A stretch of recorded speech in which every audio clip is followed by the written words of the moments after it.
guys, follow us to Revere to do some business. So this was us on the train. We finally got to downtown. Downtown was, I've always loved going downtown. Like, downtown is breathtaking. You get a breath of fresh air. It's spacious. Everything is around.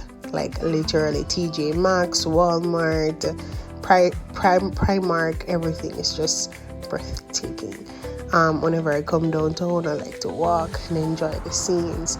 Finally got to Revere. We decided to head to the beach just to get a little view after we were finished doing our business. It was amazing too. Even though it was a little bit chilly, we didn't go down on the beach. So my husband took some lovely, I told him to take some photos, but he ended up making videos. We got hungry. Finally decided to, I stopped here. I was thinking to get my daughter some donuts. I was like, okay, when I'm coming back, I'll consider it.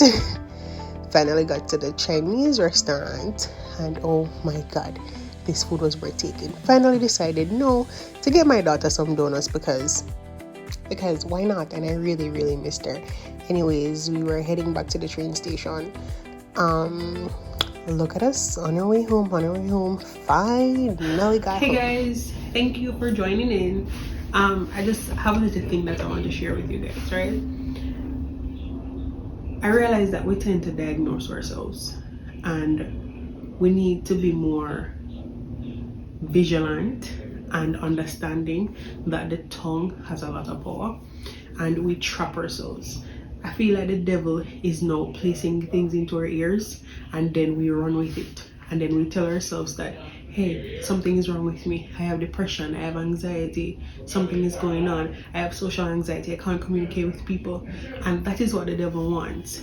The devil wants, even if you're going through anxiety, tell yourself that it's for a period of time. You're going through depression, tell yourself it's for a period of time. But the moment you diagnose yourself, that is when you tell yourself that there's no ending to this. This is something that you're going to have for a lifetime. I think it's time for us to stop trapping ourselves and understand that some things are just for a period of time. Okay? Yeah. Guys, come with me as I make some bad boy Jamaican curry turkey neck. Added the seasoning already. Just putting in some better pot curry. Listen, if you're making curry chicken and you don't have any better pot curry, I don't know how that's gonna work out for you, okay? I don't know how that's gonna work out for you. Alright, let's start that. Alright, so I'm going to fry up my turkey neck. I don't really know about the pressure turkey neck, but I like when my turkey neck is not too tough, not too soft. So I'm going to leave this to get hot, and I'm going to put a peg of garlic in it. I'll be right back. Alright guys, so these are the seasonings that I use to chef up this bad boy.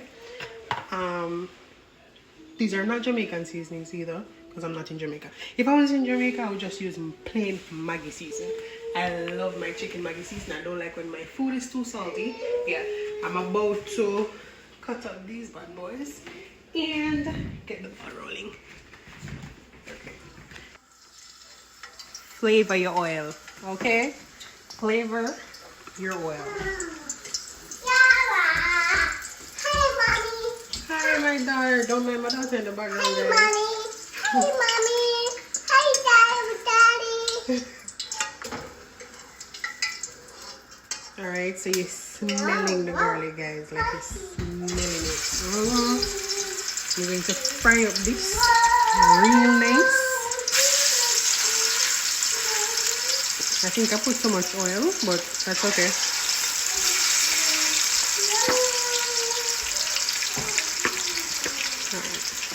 Alright guys, so I threw off some of the oil because the turkey neck would start to spring water, and then the oil and the water would go together, and then the food would be a bit oily. I don't like oily food because the oil settles on our stomach. So yeah. Alright guys, so I am chopping up my ground seasoning. Guys, this is literally all the flavor to the pot. Like without these, yeah. So. Okay. Okay, okay guys, this is what's happening right now. So I'm going to throw in some water and seasoning.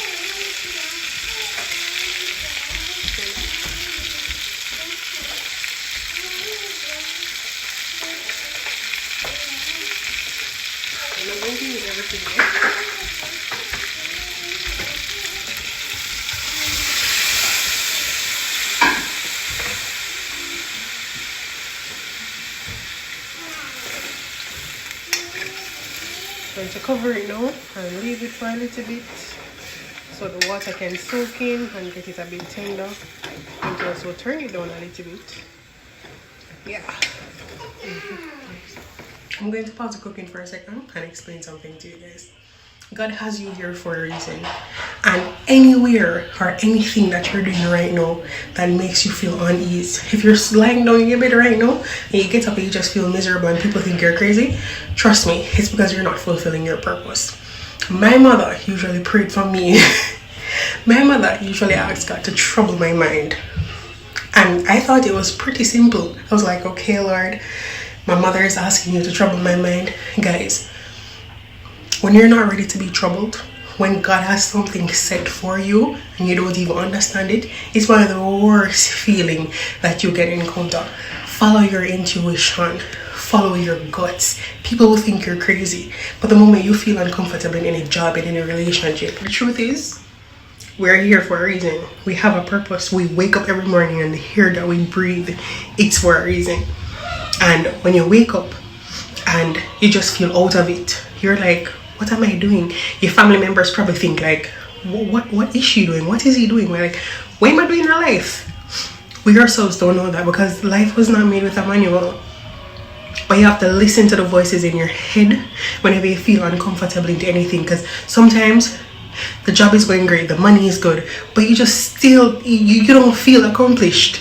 There's a reason for that. That's not for you. Keep that in mind. Going back to my cooking. Look at this, guys. You realize it's getting thick.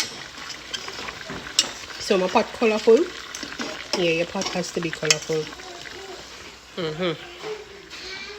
And while I'm in the kitchen, while I'm awaiting my pot,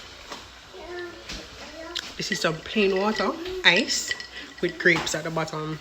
It's like sparkling water, my natural sparkling water.